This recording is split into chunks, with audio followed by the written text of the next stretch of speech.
Amin. Wa bihi nasta'inu ala umuri dunya waddin. Allahumma salli wa sallim ala Sayyidina Muhammadin sayyidil mursalin wa ala alihi wa ashabihi ajma'in. Hamba Allah muslimin jamaah salat subuh Masjid Jami' yang mulia, al-akifin wal-akifati rahimakumullah. Selalu kita memuji Allah Azza wa Jalla, masih memberikan kita kesempatan untuk senantiasa menghirup udara yang Allah ciptakan sebagai pertanda kita masih diberikan kehidupan. Dan dipastikan semua kita akan merasakan kematian sebagaimana teman-teman kita yang sudah mendahului kita, orang-orang tua kita juga yang sudah tiada, pendahulu-pendahulu kita juga yang sudah duluan tiada, anak-anak kita juga sudah tiada. Maka usia kita ini semuanya Allah berikan batasan.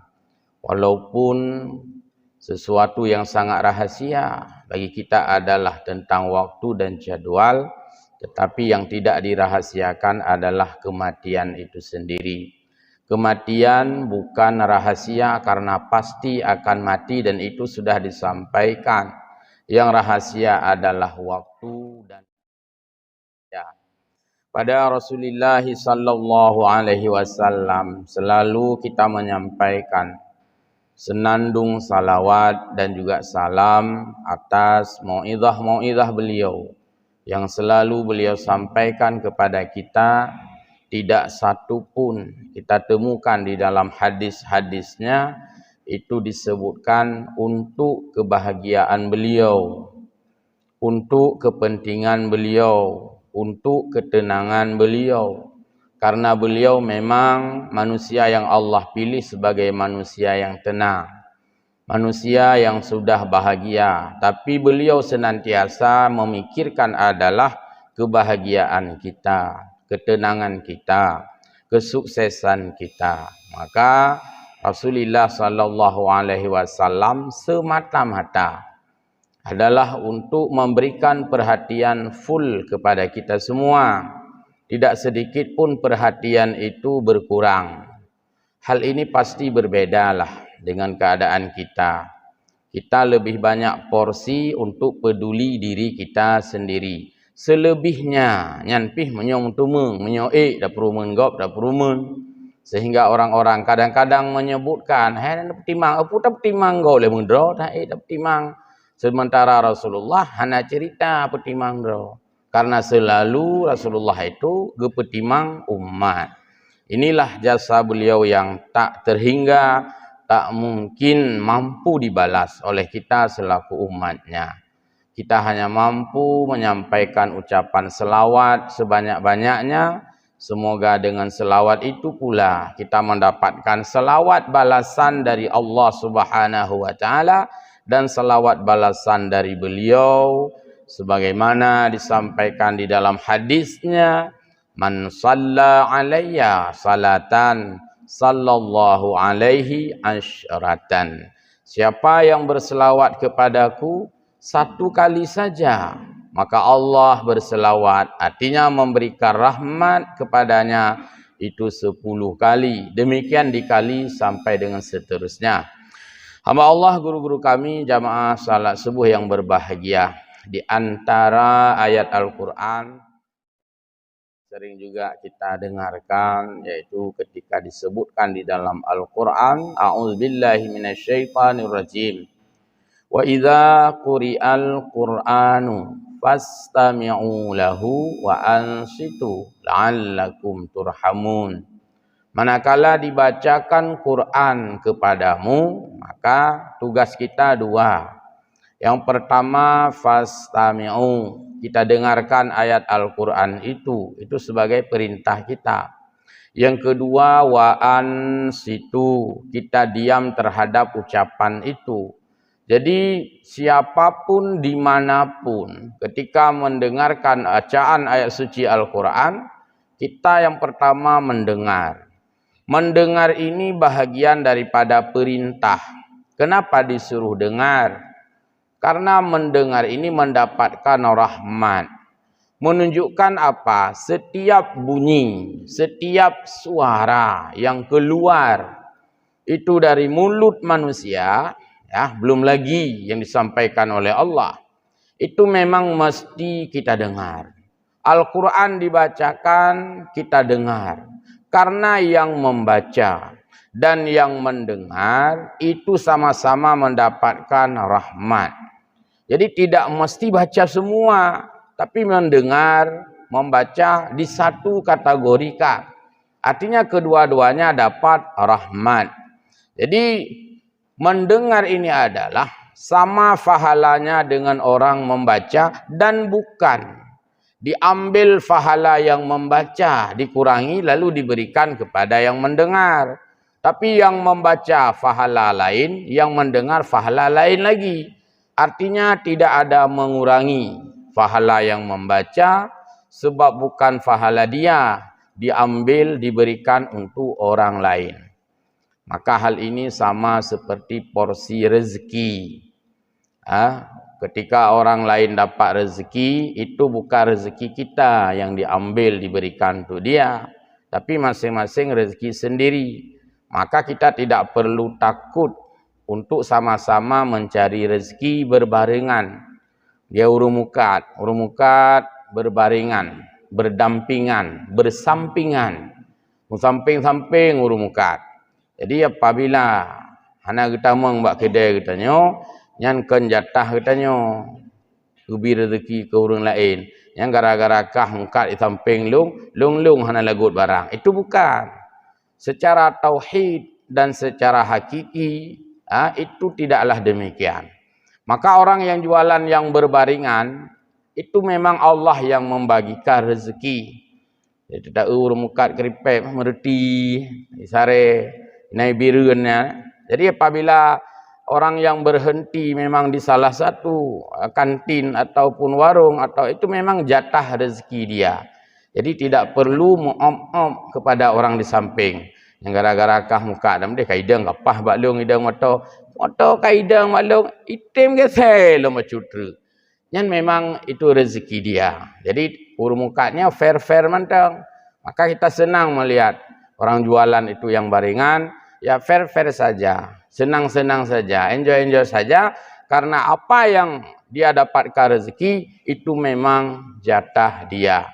Buktinya bahwa kucing pun dapat bagian kepala ikan. Jadi pajung ke tanya, tadi uleng ke terus juminya, nyankan kebetulan memang itu jatah rezeki. Kucing dapat kebagian kepala. Cuman kucing hana thai protes. Kupule nanti gelung pakai haso tiga go hajuknya iji menurutnya karena igo kan. Mbak meo hana go igo mungkin lah ke haso tuliang pa jo keron. Haso njuk gelung kelemi.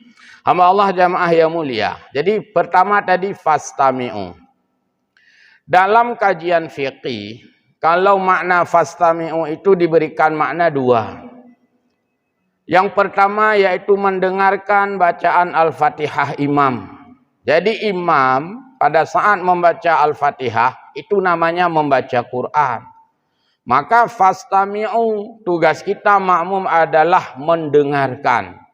Tidak kita bacakan barengan. Karena perintah tadi mendengar. Kenapa wajib mendengar Fatihah? Karena Fatihah wajib dibaca, wajib didengar. Oleh karena itu, maka makna fastami'u yang pertama adalah wahai makmum, dengarkanlah bacaan Fatihah imam. Sehingga orang-orang masbuk yang datang menyusul, datang terlambat, datang susulan, yang kan masbuk dari bahasa Arab sabaka, artinya ikut di belakang, itu tidak disunatkan lagi. Bahkan haram hukumnya membaca doa iftitah ketika imam sudah membaca Fatihah. Kita datang terlambat, Allahu Akbar, tunggu imam tengah baca Fatihah. Yang baik tak pula loro dengan wajah tu wajhiya lilladzi. Yang hanali bacanya karena paradok dengan ayat yang kita sebutkan tadi. Jadi tidak kita baca lagi itu doa iftitah. Allahu Akbar kabira, karena imam sudah membaca Fatihah. Kenapa tidak kita baca lagi wajhatu wajhiya? Karena perintah kita bukan baca itu. Perintah kita adalah mendengarkan Fatihah imam, dan itu wajib untuk didengarkan. Maka disinilah orang-orang yang datang terlambat tidak membimbangkan lagi dengan bacaan-bacaan yang sunat. Yang kedua, makna fastami'u lahu, dengarkanlah olehmu bacaan itu, yaitu bacaan wajib yang dibacakan oleh khatib. Bacaan wajib yang dibacakan oleh khatib yang disebut dengan rukun khutbah. Maka mendengarkan khutbah adalah wajib, sehingga semua ibadah yang lain tidak dilakukan pada saat khatib membacakan khutbah, kecuali memang kita sedang beribadah mendengar, sambil kita juga sedang on iktikafnya. Yang lain tidak dilakukan ibadah. Hana yak buat yasin tengah khatib baca khutbah, hana yak khatam Quran, hana yak bertasbih tahlil, tidak ada apa-apa. Maka tidak ada satu pun pekerjaan yang dilakukan oleh jamaah ketika khatib sedang mendengar khutbah, kecuali ia mendengar itu saja. Terlepas yang kita dengar itu setujukah, tidak setujukah, hana perintah dengarkanlah khutbah. Bila khutbah hana got tunjuk jaro nya hana perintahan. Dengarkanlah khutbah bila hana got yutrun nyan pihana perintah. Tugas kita adalah mendengar. Persoalan yang disampaikan kurang selera dengan kita, kan salah, cuma kurang cocok ngetanya sagai, atau hana terbonceng hawa katanya punya ngepegah hati dan mereka menuk nya hana terbonceng atau katanya sagai. Di urang yang terbonceng umahnya cukup pah khutbah, tabak terbonceng igaknya tinggal punya hana mengenang menan gitu. Oh, mana pas sagai khutbah kan lagi tak perlu geik ganyan pihan. Nah, ini menjadi masalah. Maka khutbah itu tugas kita mendengar. Sehingga apa makna khutbah?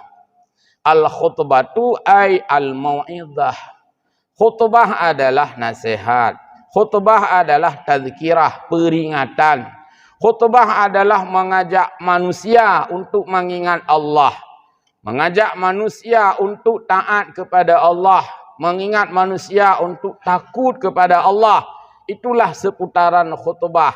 Maka di sana tidak ada dialogis. Hana tanya jawab dalam khutbah, hana interupsi dalam khutbah. Tidak ada debat di dalam khutbah. Sehingga karena tidak ada debat dalam khutbah, maka yang menyampaikan khutbah itu juga harus sadar. Bukan berarti yang dia sampaikan itu sudah betul-betul semua, sudah menyenangkan semua. Boleh jadi tidak menyenangkan, cuman orang lain tidak diberikan kesempatan untuk dialog, tidak diberikan kesempatan untuk interupsi, untuk berdebat. Maka yang wajib dilakukan adalah fastami'u, kita mendengarkan khutbah. Sampai-sampai di dalam hadis disebutkan, begitu fokusnya kita harus mendengar, tidak boleh terusik dan diusik oleh siapapun.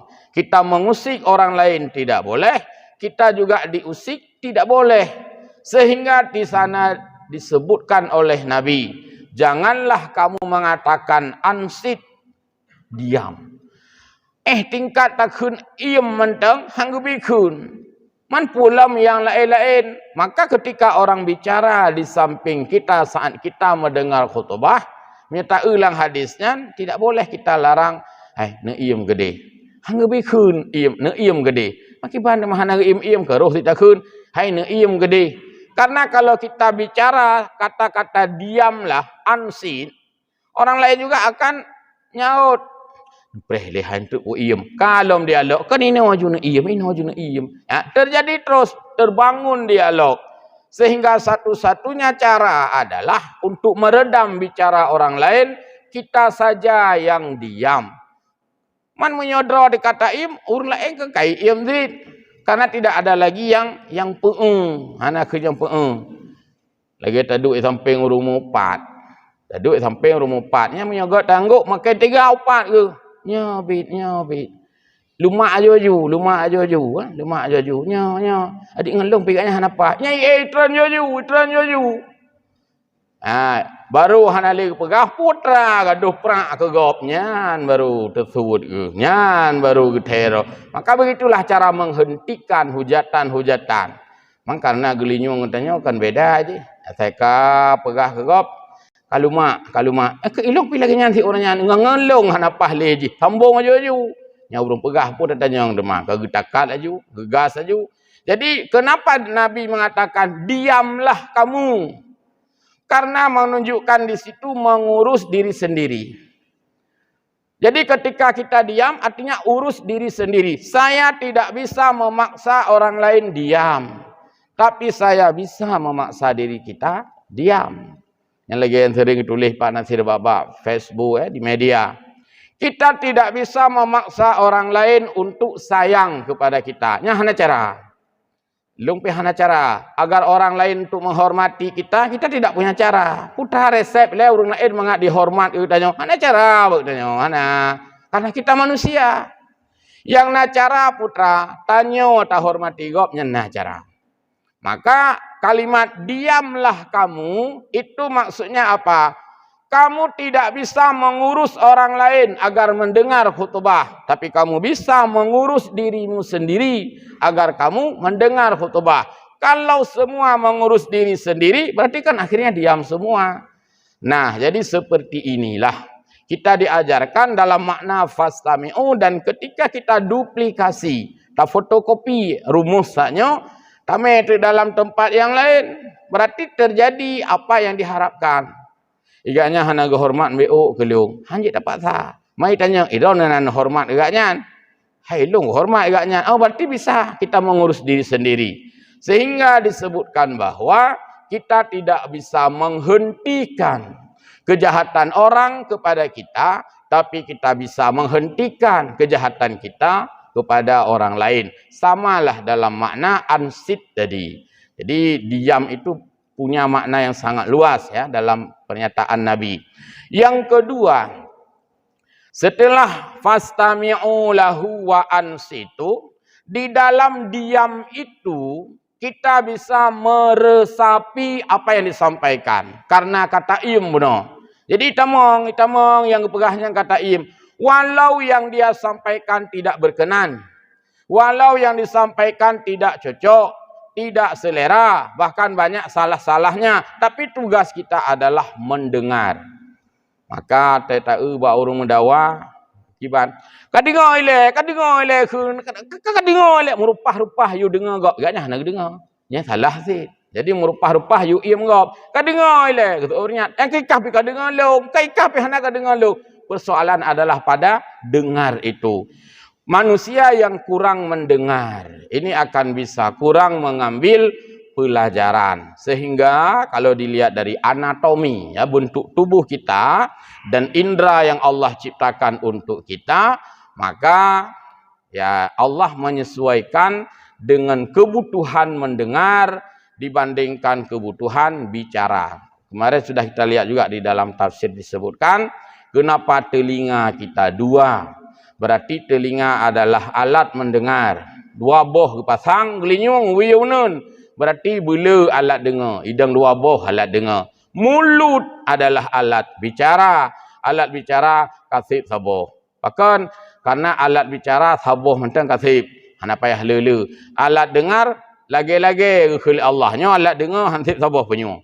Hansip saboh. Tamah saboh tu. Bahkan karena le pakai. Jadi kita dianjurkan lebih banyak memakai telinga untuk mendengar ketimbang mulut untuk bicara. Maka yang mendengar memang mesti banyak.